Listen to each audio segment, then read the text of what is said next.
Hi, welcome to Gently Being. My name's Kim. Tumultuous March. The weather can be as gentle as a lamb or as fierce as a lion. During the medieval period in England, March was the month that marked the beginning of time itself. And that is because some believed that March 25th itself marked the 8th and final day of creation when the world first began. One of the Old English names for March was spelt Hlyda, and this word translates to loud or noisy. The name March itself is derived from Mars, the name of the Roman god of war. All this points to the power that is present in the month of March. And here are some spiritual dates that you may want to remember during the month. March 10th will bring the new moon. March 17th, St. Patrick's Day. March 19th is the Spring Equinox / Ostara. March 24th, Palm Sunday. March 24th / 25th, depending on your time zone, will bring the full moon. March 25th, Annunciation. March 29th, Good Friday. And March 31st, Easter. Plant of the month, daffodils. If you are in the Northern Hemisphere, you may be lucky enough to see daffodils blooming in March. Eleanor Parker shares in her book, Winters in the World, quote, "As late as the 19th century, the first Friday in March was known in Cornwall as Friday in Lyde, and was kept as a holiday by tin miners. Lyde lily was an old name for daffodil, and there was a proverb, 'Ducks won't lay till they've drunk Lyde water,'" end quote. Daffodils are a floral personification of the sun's return and are a lucky flower. So to tap into the magic of daffodils, be sure to keep your eyes open while you are outside. For if you are the first one to spot daffodils in your neighborhood, it is said that financial luck will come your way.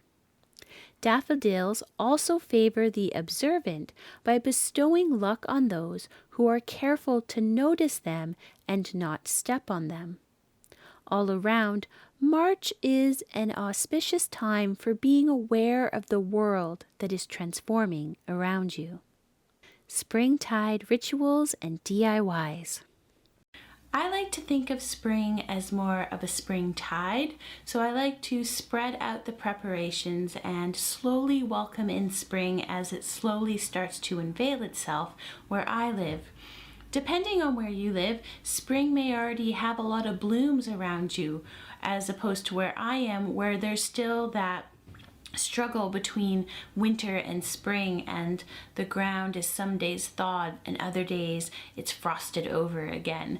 And because of this, I find it really natural to more have a slow progression into the season as opposed to just some, a lot of things to do all at once.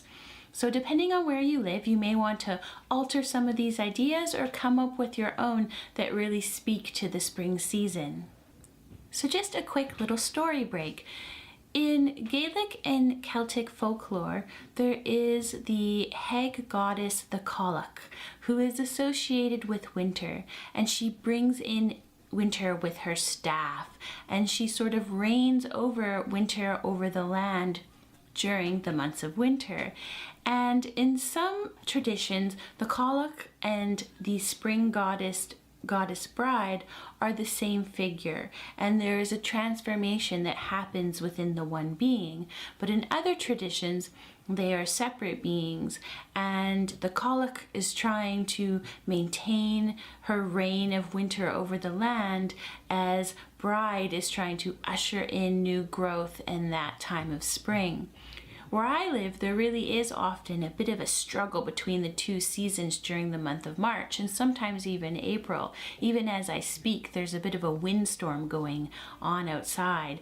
And when these days appear, I like to think of it as that struggle of transformation, of the struggle of letting go of some things, as I myself sometimes have a hard time fully embracing spring right away. There's a part of me who wants to stay safe and cozy under my blankets and who enjoys the quiet that winter often ushers in.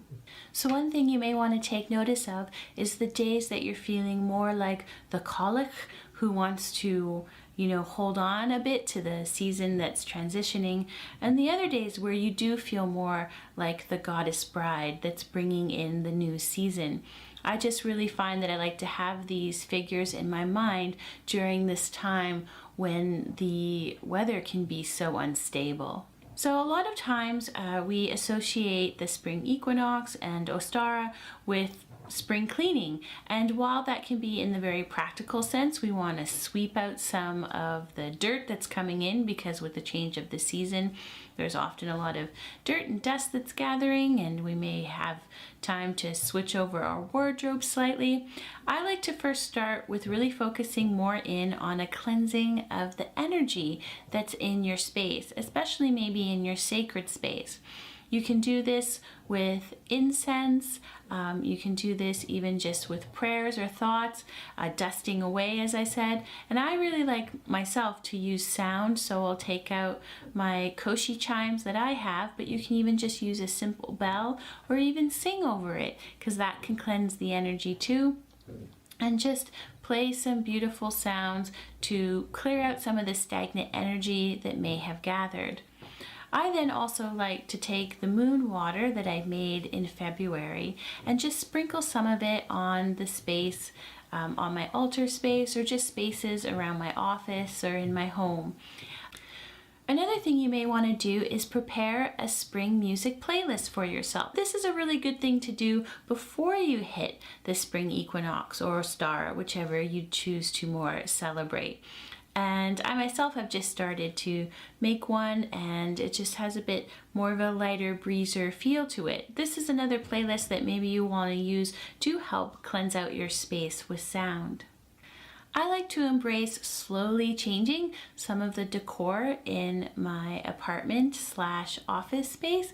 So I'll put up something that speaks more to spring and just some little changes around that bring in a bit more color and help me to embrace the season that is coming. A big transition that happens between seasons is the food that's available to us, especially if you do try to eat a little more seasonally. So a thing you may want to do leading up to March 20th is plan out and think of some of the spring meals you'd like to make. See what foods will be seasonally available to you in your region. Again, this is a time where things are really different depending on where you live, but it can be fun to just plan out some things you'd like to make either for March 20th specifically, or even just planning ahead into that season of spring. Some of the meals you'd like to try, some of the foods you're looking forward to purchasing as they come available at farmers markets or in your own garden. I also think it's a wonderful time for really focusing in on your doorway area and cleansing it so that you're allowing the energy to flow really beautifully throughout that space. And you may want to, if you can, where you live, open your windows that day, letting in new air, letting in new energy. And again, it can be a really wonderful time for cleaning off those windows so you're letting new light into where you live. And it's perfect to mix that with listening to music that speaks to spring to you as you are doing this revitalization of energy and spring cleaning in the place that you live.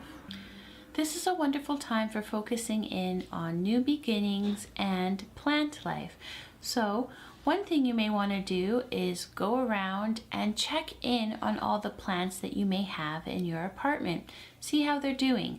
Should you maybe think about changing their living space, their pot soon? Do you think maybe they would do best in another area of your living space, be that an apartment or your home? This is a really wonderful time for doing like a nice little deep check-in on how your plants are and providing them the things that they need. This is also a beautiful time for doing a seed blessing and starting some new seed. Each time that you are starting the seed, you want to just say a little prayer or have a little meditation for that seed, thanking it for what it's going to be providing you, and also wishing it well on its journey in the soil into a plant, and welcoming in the sun and warmth that's coming with this new seed or seeds that you are planting. The spring equinox / Ostara is very much about the return of light. Our days are going to be getting longer, so there'll be more sunlight. This is why we're able to plant all those seeds, because they're going to be nourished by that light that's coming for them. So one idea is to do a meditation or prayer to the sun and the longer days that are coming. And it's really beautiful if you're able to wake up in time to greet the sun as it's rising, or just even at the end of its rising on that first day of spring, to welcome it in and thank it for the returning light that's coming to the land around you. Journal prompts. 1.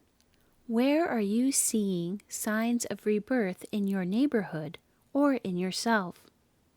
What is your favorite springtime blooming flower and why? And lastly, is there anything you do not like about this season? What is it and why? That brings us to the end of this month's Almanac Gently Being episode. I hope this podcast helps spark some ideas for how you can find magic and joy in March. Thanks so much for spending time with Gently Being.